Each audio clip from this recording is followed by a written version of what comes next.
સદગુરુ નીતિન સાહેબ આ સત્સંગમાં સમજાવી રહ્યા છે, કર નૈનો દીદાર મહેલ મેં પ્યારા હૈ એમના વિશે. આ કબીર સાહેબના શબ્દ ઉપર બધા જ આધ્યાત્મિક ગુરુઓનું જ્ઞાન ટકી રહ્યું છે. આ શબ્દ ઉપર જેટલી પણ સંતોની દુકાન ચાલી રહી છે તેની ચારેય સાલનું વર્ણન આ એક જ શબ્દમાં છે. તો વિવેક દ્વારા તમારે અલગ કરવાનું છે. હું તમને મદદ કરીશ. તો પહેલાં એક વાત સ્પષ્ટ કરી દઉં કે શરૂઆતમાં કેટલીક યોગિક ક્રિયાઓ છે જે આપણા પહેલાંના ઋષિ અને યોગી હતા તેઓ ક્રિયાઓ કરાવતા હતા.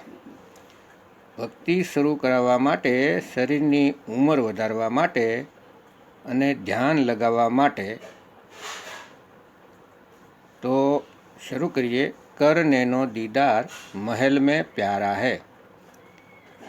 એટલે કે હે જીવ, મહેલમાં દીદાર કરો, મહેલમાં પ્યારા બેઠા છે. ભક્તો, આ વાણી ચેતવણી વાણી છે. આ ભાવ ભક્તિવાળી વાણી નથી કે આપણા પરમાત્મા વિશે કહેશે.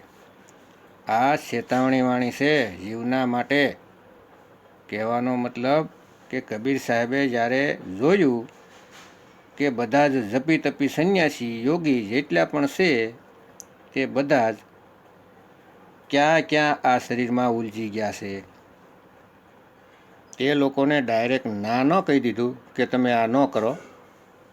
તેમણે આ શબ્દની રચના કરી દીધી અને બધાનું જ્ઞાન આ શબ્દ રચી દીધો. ભક્તો યાદ રાખો, આ શબ્દમાં જે કંઈ બોલવામાં આવે છે કે કરો, પરંતુ ભક્તો કહેવાનો મતલબ છે નહીં કરો, કેમ કે આ ચેતવણી વાણી છે. જેવી રીતે એક બાળક છે, તેની માતા ના પાડી રહી છે કે બેટા ગલીમાં ના જાતો, ત્યાં કૂતરો છે તને કવડી જાહે. પણ બાળક માની વાત માન્યો નહીં અને શેરીમાં ચાલ્યો ગયો અને કૂતરાએ બટકું ભરી લીધું. એટલે રડતો રડતો ઘેર આવ્યો. એટલે એની માં કહે છે, જા હજી જા, તું ગલીમાં જા, હજી જા. તો એનો મતલબ એમ નથી કે ફરીથી ગલીમાં જા અને કૂતરા પાસે બટકું ભરાય. એ તો એમ જ કહેશે કે તને ના પાડતી હતી ને, તને ના પાડું છું ને, તને ના જવાનું કીધું હતું ને, અને તોય ગયો ને. તો આ ચેતવણી વાણી છે. કબીર સાહેબે ના કહેલી છે, પણ સ્વયંભૂ જ્ઞાનીઓ તોય પિંડમાં જ સાધના કરે છે.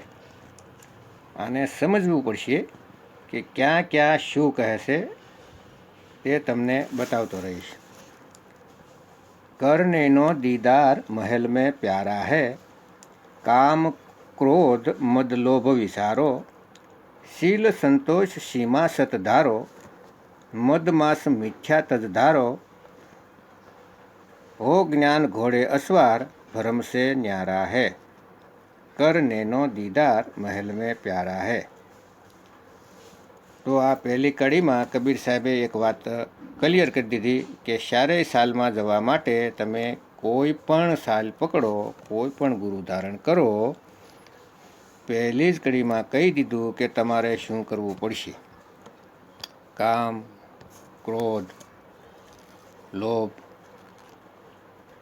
આ બધાને ત્યાગવું પડશે.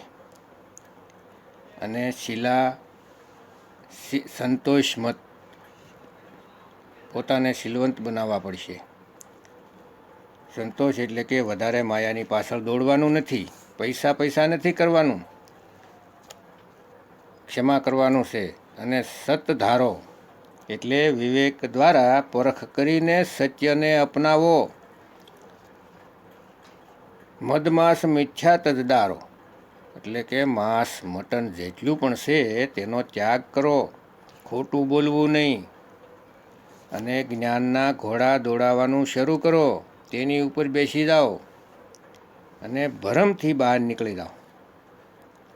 આ પહેલી કડીમાં જે જ્ઞાન કબીર સાહેબે બતાવ્યું તે જ્ઞાન બધા જ પંથનું મુખ્ય જ્ઞાન છે. એટલે કે કોઈ પણ ગુરુ ધારણ કરતાં પહેલાં આ બધું જ કરવું પડશે. માંસ, મટન, સિગરેટ, ઈંડા, તમાકુ, બીડી, જરદો, હુક્કો બધું જ છોડવું પડશે. પછી ભક્તિ શરૂ થશે. અને જે લોકો આ નથી છોડી શક્યા અને ખોટું બોલીને ગુરુ પાસેથી નામ લઈ લીધું, તો નામ લીધા પછી પણ આ બધું ખાય છે, તો તેની ભક્તિ ક્યારેય શરૂ થતી નથી, બિલકુલ નહીં. આ તો બધું છોડવું જ પડશે. તો ભક્તો, બીજી કડીમાં યોગીઓનું જ્ઞાન આવે છે. ધોતી નેતિ બસ્તી પાવો, આસન પદમ જુગત છે. જુગત से लाવો कुंभक कर रेसक करो, કરવાવો પહેલે મૂલ સુધારો, કાર્યવો સારા હૈ. એટલે કે સૌથી પહેલાં યોગી છે તે ધોતી નેતિ બસ્તી કરાવે છે, આસન લગાવડાવે છે. આ જલ ક્રિયા છે. ધોતીમાં 3-4 આંગળ પહોળું અને 7-8 આંગળ લાંબુ કપડું હોય છે. તેને પાણીની સાથે ગળી જાય છે અને થોડી વાર પછી તેને જેવી રીતે ગળામાં કપડું નાખ્યું હોય છે તેવી જ રીતે તેને બહાર ખેંચી લેવાય છે. અને તેની સાથે પેટમાં જેટલી ગંદકી હોય છે તે બહાર નીકળી જાય છે. અને બસ્તીમાં ગુદાદ્વારથી પાણી અંદર ચડાવાય છે. ત્યાં મળ જામેલો હોય છે તેને બહાર કાઢવામાં આવે છે. અને નેતિમાં એક રેશમની દોરી હોય છે, તેને યોગી નાકમાં નાખીને ગળામાંથી બહાર કાઢે છે. એક એક કરીને બંને નાકના છિદ્રમાં દોરી નાખીને ગળામાંથી બહાર કાઢે છે અને બધી જ ગંદકી બહાર કાઢે છે. તો આ ધોતી નેતિ યોગ ક્રિયાનું એક અંગ છે. હવે રેચક પૂરક કુંભક શરૂ એ સમજશું. પૂરકનો મતલબ છે શ્વાસને અંદર ખેંચવો અને રેચકનો મતલબ શ્વાસ બહાર છોડવો. આપણે બધા જન્મથી મરણ સુધી પૂરક અને રેચક જ કરીએ છીએ. એટલે કે શ્વાસ લઈએ છીએ, છોડીએ છીએ. અને શ્વાસ લેવા અને છોડવાની વચ્ચે જે ગેપ છે તેને કુંભક કહેવાય છે. તો તેનો અભ્યાસ છે શ્વાસ છોડો તો છોડતા જ જાઓ જ્યાં સુધી બધી શ્વાસ બહાર ન નીકળી જાય ત્યાં સુધી છોડવા. પછી ત્યાં રોકાઈ જવાનું. થોડી વાર પછી શ્વાસ લેવી. એવી રીતે કે પૂરા શરીર શ્વાસથી ભરાઈ જાય. પછી રોકો થોડી વાર માટે, જ્યાં સુધી રોકી શકાય ત્યાં સુધી. પછી શ્વાસ છોડો, બધી જ શ્વાસ બહાર આવી જાય. એવી રીતે આ ક્રિયા રેચક કુંભક પૂરકના નિષ્ણાંત થઈ જાય આ ક્રિયા કરવાથી. અને તમારું શરીર સ્વસ્થ થઈ જાય, આયુષ્ય લાંબુ થઈ જાય અને અંદર જેટલા પણ વાયુના વિકાર રોગ હશે તે મટી જાય. તો આ થયો યોગ્યનો યોગ. કેટલાક ગુરુ એવા પણ છે જે આ વાત તમને કહેશે પણ નહીં.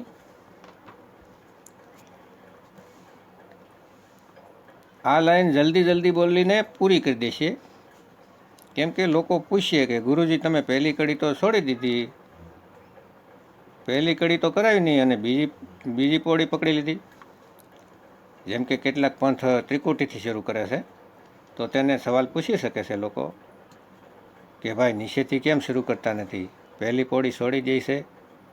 કેમ કે કોઈ પૂછવાવાળું નથી. તો આ સમજવું પડશે વિવેક દ્વારા અને તેની ચાલાકીને પકડવી પડશે. આગળ કહે છે, મૂલ કમલદલ ચતુર વખાનો, કલિંગ જાપ લાલ રંગ માનો, देव गणेश तहाँ रोपा थाना, रिद्धि सीधी सवर ढलारा है, સૌથી નીચે જે મૂળ કમળ છે ત્યાં 4 પાંખડી છે, તેનો રંગ લાલ છે. ત્યાં દેવ ગણેશ બિરાજે છે.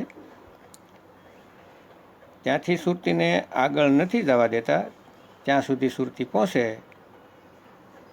તો તેને રીધિ સીધીની જાળમાં ફસાવી દેવાય છે, કેમ કે સુરતી ઉપર ન ચાલી જાય અને અહીં જ ભ્રમિત થઈને પાછી નીચે પડી જાય.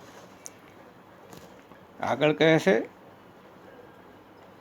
સ્વાદ સકર સટદલ વિસ્તારો, બ્રહ્મા સાવિત્રી રૂપ નિહારો, ઉલટ નાગની કાશિશ મારો, તહાં શબ્દ ઓમકારા હૈ. આગળ સ્વાદ ચક્ર છે, ત્યાં કમળ દલ છે, તેમાં બ્રહ્મા અને સાવિત્રીના રૂપમાં શક્તિ છે. જેમ કે ગણેશજીની શક્તિ છે, તેનું કામ છે પેટમાં જેટલી ગંદકી છે તેને સાફ કરવાનું. જેમ કે સૌથી પહેલાં ગણેશને મનાવવામાં આવે છે. કોઈ પણ કાર્ય કરો તો પહેલાં ગણેશની પૂજા કરાય છે. એનો મતલબ શું છે? હિન્દુ લોકો તો ગણેશની પૂજા કરી લે છે, મુસલમાન, આફ્રિકન, અમેરિકન, જાપાનીઝ આ લોકો તો ગણેશની પૂજા નથી કરતા. તો શું તેની પૂજા નકામી છે? તેની પૂજા સફળ નથી?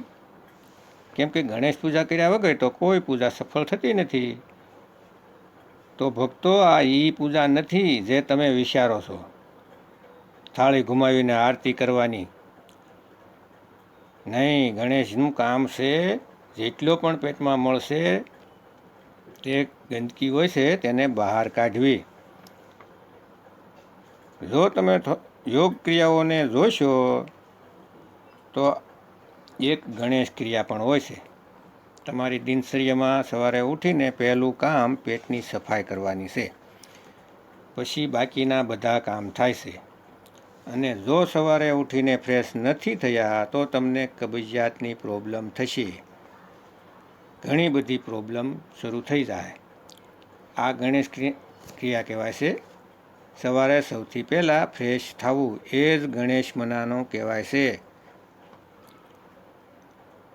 થાળી અને આરતી ઘુમાવવાનું નહીં, કોઈ કલિંગ જાપ નહીં. ગણેશ મનાવવા એટલે સવારે ઉઠીને પેટ સાફ કરવું, પછી બધા કામ સારી રીતે થાય છે. બહાર દેશના જેટલા પણ લોકો છે તે સવારે ઉઠીને પહેલું કામ તો પેટ સાફ કરવાનું જ કરે છે, પછી જ બધા કામ સફળ થાય છે. નહીતર ધ્યાન એમાં જ રહેશે કે આજ સવારે હું ગયો જ નથી. આગળ સ્વાદ ચક્રમાં જે બ્રહ્મા સાવિત્રી છે તે ચક્રથી લગ્ન પછી સંતાન ઉત્પત્તિ થાય છે. બ્રહ્મા બીજ નાખે છે ખેતમાં, ત્યાંથી સૃષ્ટિનો વિસ્તાર થાય છે, ગર્ભમાં બાળક બને છે. ત્યાંનો મંત્ર છે ઓમકારા. આગળ કહે છે, નાભી અષ્ટકમલદલ સાજા, શ્વેત સિંહાસન વિષ્ણુ બિરાજા, હરિંગ જાપ તાસુમુખ ગાના, લક્ષ્મી શિવ આધારા હૈ. અહીંયા નાભીમાં 8 પાંખડીનું કમળ છે અને ત્યાં વિષ્ણુજી બિરાજે છે. તેનું કામ છે જે બાળક ગર્ભમાં બ્રહ્માએ પેદા કર્યું છે તેનું અંદર જ ખોરાક પહોંચાડવાનું. તમે જોયું છે બાળકની નાભી સાથે માતાના શરીર સાથે જોડી દેવાય છે. 9 મહિના સુધી બાળકને ગર્ભમાં જ વિષ્ણુ પોષણ આપે છે. બાળક બહાર આવે પછી નાળ કાપી નાખવામાં આવશે. પછી જ્યારે બાળક કંઈ પણ ખાય છે તો નાભી પાસે જાય છે અને પેટમાં તેનો રસ બનાવે છે. આ બધું કામ વિષ્ણુનું છે. અને ત્યાંનો જાપ છે હિરિંગ. યોગીઓ સિદ્ધિમાં તે જાપ દ્વારા જ મેળવે છે, યોગીઓ બધા. તેનો આધાર શિવજી છે, એટલે કે હૃદય કમળમાંથી તાકાત લે છે, પાવર લે છે. આગળ કહે છે, द्वादश कमल हृदय के माही जंग गोड़ शिव ध्यान लगाही सोहंग जप शब्द धून तहाँ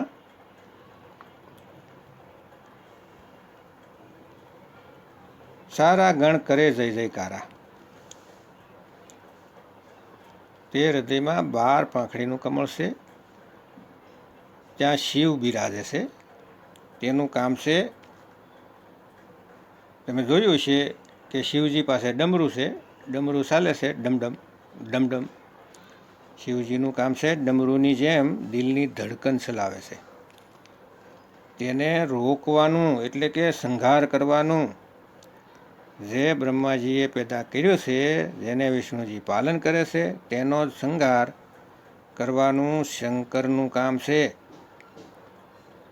યાદ રાખજો, આ દુનિયામાં કોઈ પણ માણસ એવો નથી કે હાર્ટ એટેક વગર મરતો હોય।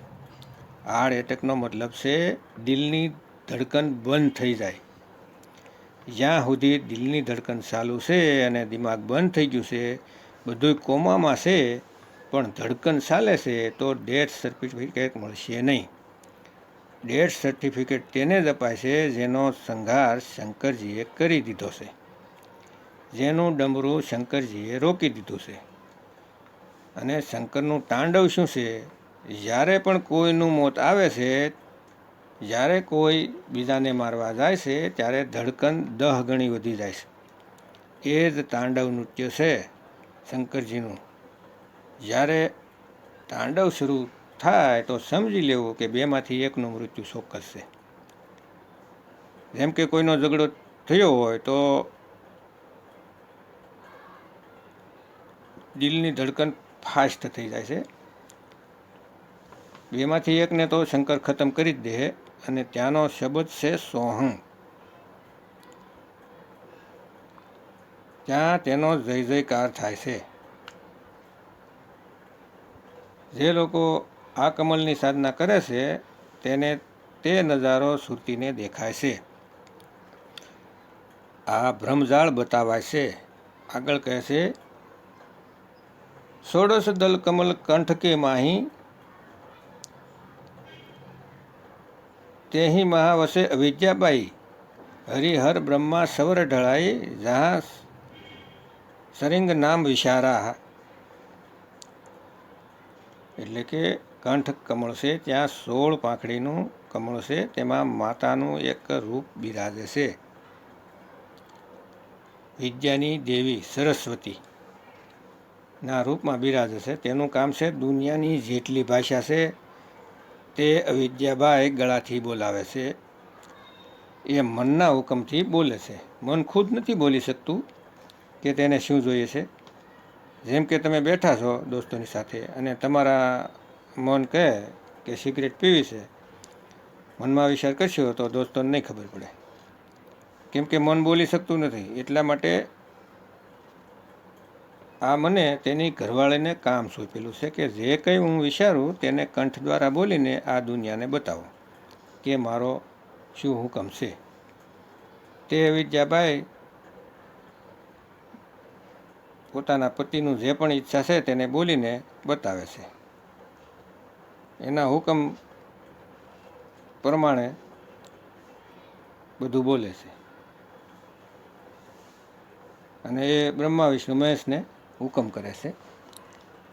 બ્રહ્માજીને સૃષ્ટિ રચવાનો હુકમ કરે છે,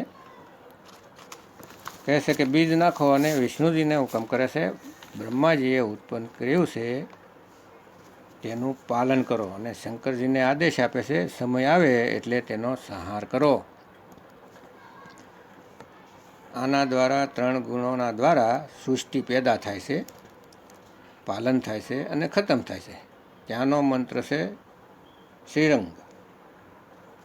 આગળ કહે છે, તા પર કંજ કવલ હે ભાઈ બક ભવરા દુઈ રૂપ લખાઈ નિજ મન તहाँ કરત ઠકુરાઈ સો નેનન પીસવાડા હે।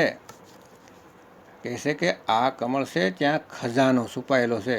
કંજ એટલે ખજાનો, બક ભવરા દુઈ રૂપ લખાઈ, બક એટલે બગલો અને ભવરો એટલે કાળા રંગનો ભમરો।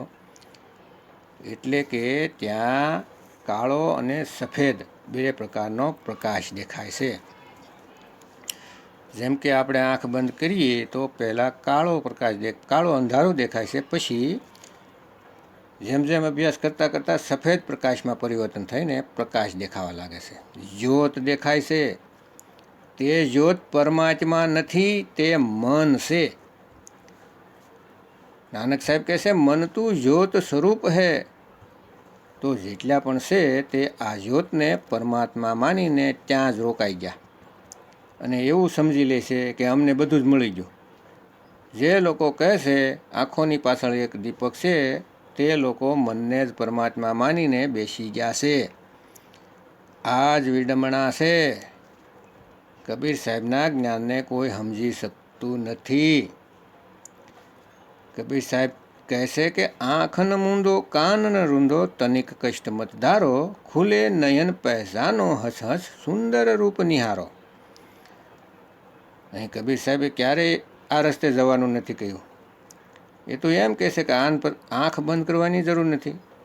ધ્યાન તો ઘણું દૂરની વાત છે કે જ્યોતમાં ધ્યાન લગાવવું કે જ્યોતના દર્શન કરવા, ક્યારેય નહીં. એવું કહ્યું જ નથી. અને કાન પણ બંધ નથી કરવાના. કોઈ એમ કહે કે કાન બંધ કરીને ધૂન સાંભળો, તો કબીર સાહેબ ના કહે છે કાન બંધ ન કરો. કેટલાય પંથ ભારતમાં છે જે કાન બંધ કરીને 5 તત્વની ધૂન અંદર સાંભળે છે અને તેમાં ફસાવે છે. આગળ કહે છે, કવલન ભેદ કિયા નિર્વારા, યહ સબ રચના પિંડ મજારા, સત્સંગ કર સતગુરુ શિવધારા, વહ સતનામ ઉચારા હે. કહે છે કે જે કમળ બતાવ્યા, જેનો ભેદ ખોલી દીધો, તે બધું પિંડની રચના છે. આ બધી પિંડની અંદર, દેહની અંદર છે. આ જે કાંઈ ભક્તિ કરી રહ્યા છે સ્વયંભૂ જ્ઞાનીઓ, તે કબીર સાહેબ મનાઈ કરેલી છે. અને એની વિરુદ્ધમાં જઈને આ બધા જ્ઞાનીઓ પોતે તો કાળના મુખમાં જાય છે, પણ પાછળ હજારો લાખો શિષ્યોને પણ લઈ જાય છે.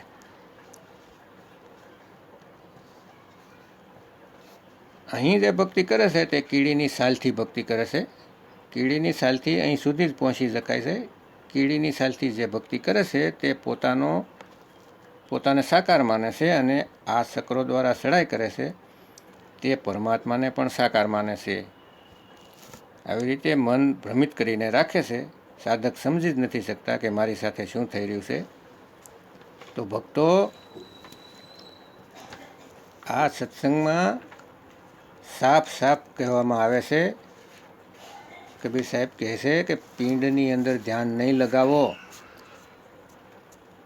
આ શરીરમાં, આ મહેલમાં પ્યારા બેઠા છે. પ્યારા એટલે કાળ નિરંજન. આ શરીરમાં કાળ નિરંજન બેઠો છે. શરીરમાં કોઈ પણ જગ્યાએ ધ્યાન કરશો તો કાળ નિરંજન જ મળશે, મન મળશે, પરમાત્મા નહીં મળે. એટલે કબીર સાહેબે આ રસ્તે જવાની ના પાડી છે. વિહંગમ સાલ દ્વારા જ પરમાત્માની પ્રાપ્તિ થાય છે, અને તે ભેદી ગુરુ સિવાય કોઈ નથી જાણતું. મારા ભાઈઓ, ગુજરાતી ભાઈઓ, તમે દરેક ક્ષેત્રમાં આગળ છો, ભક્તિ માર્ગમાં પણ આગળ છો, પણ પવિત્ર જ્ઞાન સુધી સીમિત ન રહો. મૂળ જ્ઞાનને જાણો. સતગુરુ નીતિન સાહેબના સત્સંગ સાંભળો. મૂળ જ્ઞાન એટલે આત્માનું જ્ઞાન. આત્મ તત્વને ઓળખો. અને મૂળ જ્ઞાન સિવાય મુક્તિ થતી નથી. પવિત્ર જ્ઞાનથી મુક્તિ નથી થતી. હું પણ પવિત્ર જ્ઞાનવાળા ગુરુ પાસે જ હતો પહેલાં. મારા એ ગુરુએ મને પવિત્ર જ્ઞાન સારી રીતે સમજાવેલું હતું, એટલે જ હું આજ મૂળ જ્ઞાન સમજી શક્યો છું. એટલે મારા એ ગુરુનો પણ હું ખૂબ ખૂબ આભાર માનું છું, ધન્યવાદ માનું છું કે જેમણે મને પવિત્ર જ્ઞાન સારી રીતે સમજાવ્યું હતું. એટલે હું આજ આ મૂળ જ્ઞાનને લાયક થયો. તો ભક્તો, બધા જ ગુરુઓ મહાન છે, પરંતુ જે શબ્દ ભેદી ગુરુ છે તે માથાના તાજ છે. શબ્દ રામ જેને કહેવામાં આવે છે, શબ્દ રામ, એનો ભેદ જાણતા હોય એવા ગુરુના શરણમાં જવું. અને આ 84માં માણસનું શરીર એ એક તક કહેવાય. આ તક મળી છે તેનો લાભ લઈ લ્યો. અને આ તક ચૂક્યા તો પાછા 84માં જવું પડશે. કોઈ ગુરુ બસાવી નહીં શકે. તો ભક્તો વિવેક લગાવો અને માન મૂકીને મેદાનમાં આવી જાઓ. જો મુક્તિ જોતી હોય તો, અને આ સંસાર સારો લાગતો હોય તો લાગેલા રહો જ્યાં છો ત્યાં જ. ફરી પાછા 84ના ચક્કર કાપવામાં જવું પડશે. તો ભક્તો બે હાથ જોડીને નમ્ર વિનંતી કરું છું,